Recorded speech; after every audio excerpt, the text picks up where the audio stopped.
Hi అండి, నేను మీ భారతి. నేను ఇప్పుడు వంకాయ కూర ఎలా వండాలో మీకు నేర్పిస్తాను. ఎందుకంటే వంకాయ కూర మాకు రాదా నేర్పిస్తుందా అంటే మాత్రం అదృష్టం అది. నేనైతే మాత్రం ఈ వంకాయ కూర చేసుకుంటున్నాను. కొత్త ఏం కాదు, మీకు కూడా తెలుసు. నేను నా స్పెషల్గా నేను చేస్తున్నాను, ఎందుకంటే నేను కూడా వీడియో తీయాలి కాబట్టి.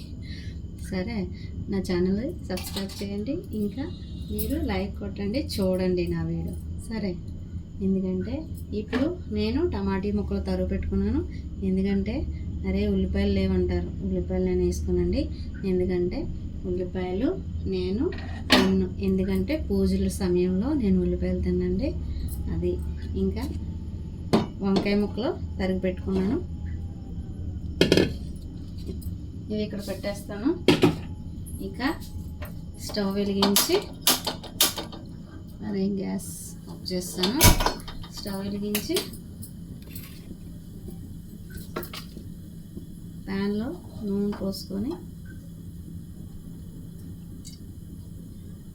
మా ఆయన అయితే ఎప్పటి నుంచో వంకాయ కూర వంకాయలు వేపు అని చెప్తున్నాడండి. అందువల్ల ఇవాళ చేస్తున్నాను. ఇంకా జీలకర్ర కొద్దిగా,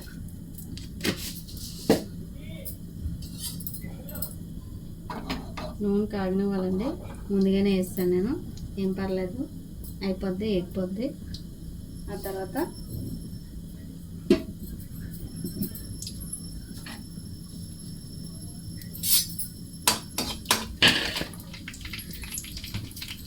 కొద్దిగా ఎండుమిర్చి,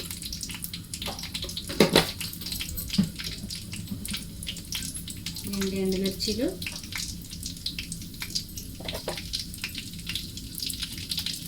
ఎందుకంటే ఆల్రెడీ పచ్చిమిరపకాయలు వేస్తానండి నేను, అందువల్ల ఎండుమిర్చి బాగా వేగించుకోవాలి. ఆ తర్వాత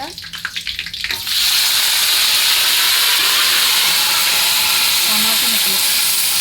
ఈ టమాటా ముక్కలు ఎందుకు వేస్తామంటే, ఎందువల్లంటే వంకాయ కూరకి పులుపు అనేది ఉండాలా, లేదంటే నాలుగు దొరకడం లాంటివి జరుగుతూ ఉంటాయి. ఇంకా వంకాయ కూడా రుచిగా కూడా ఉంటుంది. అందువల్ల ఇది మంచిగా వేగేటట్టు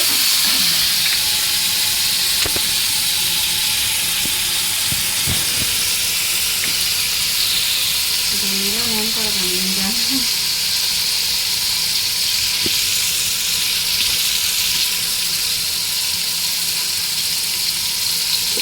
ఇందులో కొద్దిగా పసుపు,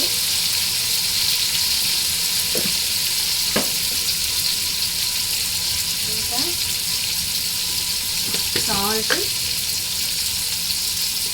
సాల్ట్ ముందే వేసేయాలండి. సాల్ట్ వేయడం వల్ల టమాటీ ముక్కలు అయితే ఏదైతే ఉన్నాయో ఇవి బాగా మగ్గిపోతాయి.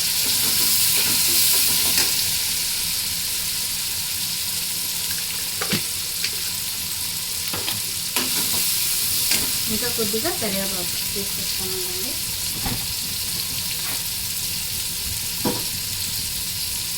కడిగి పెట్టుకున్న కరివేపాకు వేసి వేస్తున్నాను.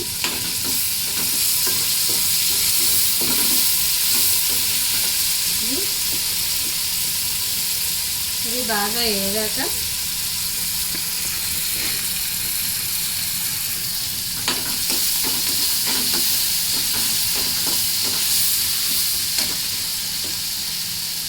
ముందుగా తరిగి పెట్టుకున్న వంకాయ ముక్కలండి ఇది వేసుకోవాలండి. నేను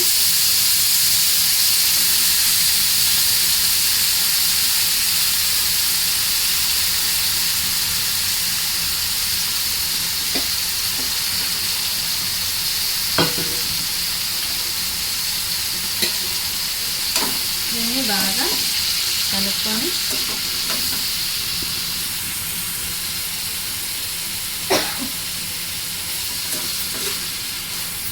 సాల్ట్ ముందుగా వేస్తాం కాబట్టి దీన్ని బాగా కలుపుకొని మగ్గే వరకు మూత పెట్టేయాలండి.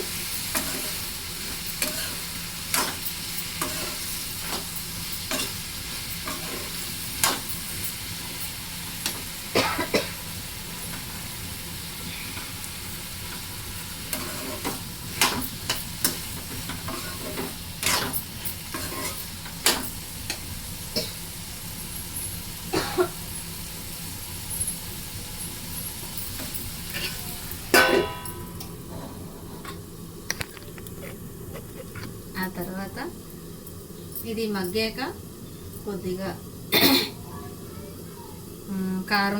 కారం పొడి, కొద్దిగా జీలకర్ర పొడి జల్లి మేదని మంచిగా వేపుడు తింటే చాలా రుచిగా ఉంటుందండి. థ్యాంక్ యూ అండి. ఈ వీడియో మీరు చూసినందుకు లైక్ కొట్టండి.